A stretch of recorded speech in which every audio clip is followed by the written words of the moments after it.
First వచ్చేసి tetanus vaccine. జనరల్గా అందరికీ అన్ని ప్రెగ్నెన్సీస్లో టెటనస్ వ్యాక్సిన్ అనేది అడ్వైస్ చేస్తూ ఉంటాము. ఇదేంటంటే ప్రెగ్నెన్సీలో ఇమ్యూనిటీ తక్కువగా ఉంటుంది కాబట్టి ఇన్ఫెక్షన్స్ ఎక్కువగా వచ్చే ఛాన్స్ ఉంటుంది కాబట్టి టెటనస్ వ్యాక్సిన్ అడ్వైస్ చేస్తూ ఉంటాము. జనరల్గా 2 డోసెస్ అవసరము. ఫస్ట్ డోస్ వచ్చేసి ఇమ్మీడియట్గా ప్రెగ్నెన్సీ పాజిటివ్ వచ్చిన తర్వాత ఫస్ట్ 3 monthsలో తీసుకోవచ్చు. బట్ జనరల్గా ఆఫ్టర్ 16 weeks to 24 weeksలో ఫస్ట్ డోస్ తీసుకోవాలి.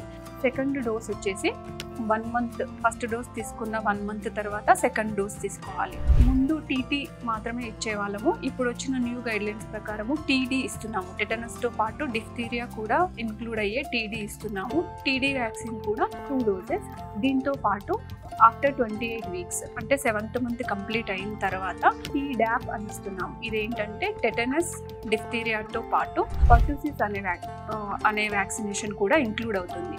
దీంతో వచ్చే అడ్వాంటేజ్ ఏంటంటే బేబీ డెలివరీ అయిన తర్వాత బేబీ ఇమ్యునైజేషన్ మనం స్టార్ట్ చేయడానికి 1 month టైం తీసుకుంటాము. సో ఆ ఫస్ట్ 4 to 6 weeksలో బేబీకి లంగ్ ఇన్ఫెక్షన్స్, న్యూమోనియా రాకుండా ఉండడానికి ప్రెగ్నెన్సీలోనే టీడాప్ ఇంజెక్షన్ అనేది అడ్వైస్ చేస్తున్నాము. సో దట్ మదర్లో ఫామ్ అయ్యే యాంటీబాడీస్ బేబీకి ట్రాన్స్ఫర్ అయ్యి వాళ్ళకి ఇన్ఫెక్షన్ కవర్ అవ్వడానికి యూజ్ అవుతుంది. సో టీడాప్ అనే injection after 28 weeks, before 32 weeks advice చేస్తాము.